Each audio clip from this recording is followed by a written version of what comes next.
Okay, third section. This is about teams, leading teams. So there's a lot of clear evidence that the most effective teams have these 4 different things in place. So one is goals. Excuse me a second. Yeah. In other words, every team needs to know why it exists, what it is there, what it needs to contribute if it's part of a wider organisation, etc. What its role, what its the team's overall role is. Sometimes that's not clear, especially for well-established companies and teams. Secondly, roles. So everyone within the team needs to be really clear about what they're supposed to do and how that relates to other people in the team, and how that, where the handoffs are, etc. And again, if you've got teams with overlapping or ambiguous responsibilities, that's when you start to get problems and conflict. So that's essential to get those clear at any one time. Then the third one are classic kind of team rules. So this is usually processes or practices that people, by joining the team, they agree to work in this particular way. It can be something as practical as they must always fill out their timesheet. It might be a particular way they agree to work, etc. And then the fourth one is values. Now, values is a little bit different because these are more principles, really, rather than hard and fast rules of the way that people in the team are expected to contribute, to behave. So I'll just pick out a few from my book. So, for example, ones I found useful are things like, we expect everyone in the team to identify opportunities for the team to become more effective. So it's a kind of a thing we do as a team is we always try and innovate, like a Kaizen approach, as they call it in Japan. Or it could be that everyone is expected to contribute to an inclusive environment in which everyone can express their thoughts and feelings. So in other words, by having these values, it means if someone is not living up to them, then everyone has the right and the duty almost to call them out on it, because it's a shared value of a group of people working together.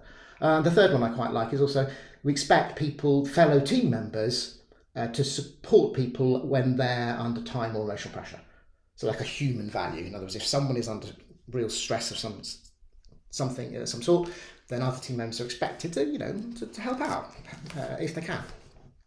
So that's the kind of thing I mean by value. So again, a quick poll I think we'll do here, Paul.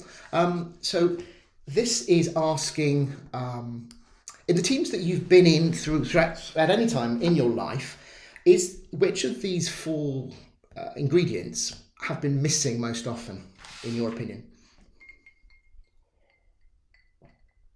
Excellent, Dan. So we've got the poll open. So we'll just let everyone answer the question. Brilliant, thank you. So, it shouldn't be too long. Paula, have we had any questions in yet or not? We haven't had any questions in yet. So obviously just let everyone know. If you've got any questions throughout, just type them in. And obviously we do have around 10 to 15 minutes at the end where we'll have a Q&A section.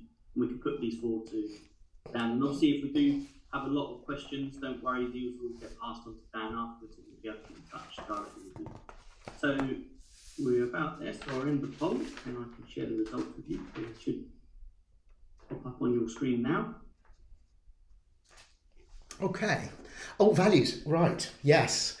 I'm not too surprised. So yeah, pretty even for goals. Paul, can everyone see these results or is it just me? Everyone should be able to see. Okay, cool. Just to check. Yeah, so as you can see, values is the one that's most often missing. Interestingly, I found in my career, values was the biggest discriminator, and well, probably because it's most often missing, between really strong teams and really weak teams. And in fact, some of the best teams I've been either in or leading have been where, when the team was formed, it worked together to develop what the values are, because obviously values aren't easily imposed on people. They should come from the group of people themselves. And once those values are in place, then other people joining, it's sort of self-fulfilling, because you look for people who are going to fulfill those values. So it can, there's a video I can recommend if you ask me, if people get in touch later, of Apple in the early days about how very strong their sense of values are and how they'd look for them in new recruits, for example. And actually, it comes through as quite a common ingredient of a lot of the most successful companies and brands as well, having a strong company value, usually led by the founder. Okay, cool. So that's the sort of team charter, if you like. And then there's the sort of team composition. This sunflower is to help me remember that good teams, strong teams, have between the team members people who are able and do contribute these different things towards the team. So it's not like a one-to-one. It's not like you have one person doing each of the things on this sunflower. And small teams, then people will fulfill multiple roles. But a strong team will have all of these in place somehow. And I think it starts with direction leading up to belief. So in other words, there needs to be someone who provides clear direction in what the team is trying to do and instills that sense of belief. Almost always, or most commonly, the leader of the team. It provides both of those, although sometimes there can be someone else who really helps on the side of, on the belief side.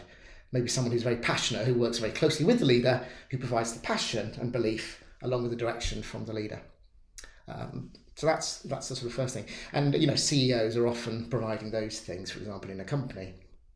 Then you need people who are going to provide practicality and rigor. So practicality means making sure things are feasible and viable, and rigor means that the analysis has been done well. So at a company level, you might have a chief operating officer for practicality, or a head of HR, and for rigor, the CFO often provides that rigor, of course, because money's a big part of that. But you also need people who come up with ideas, creative people who can help inject thinking that might unlock problems, help overcome problems, or provocation.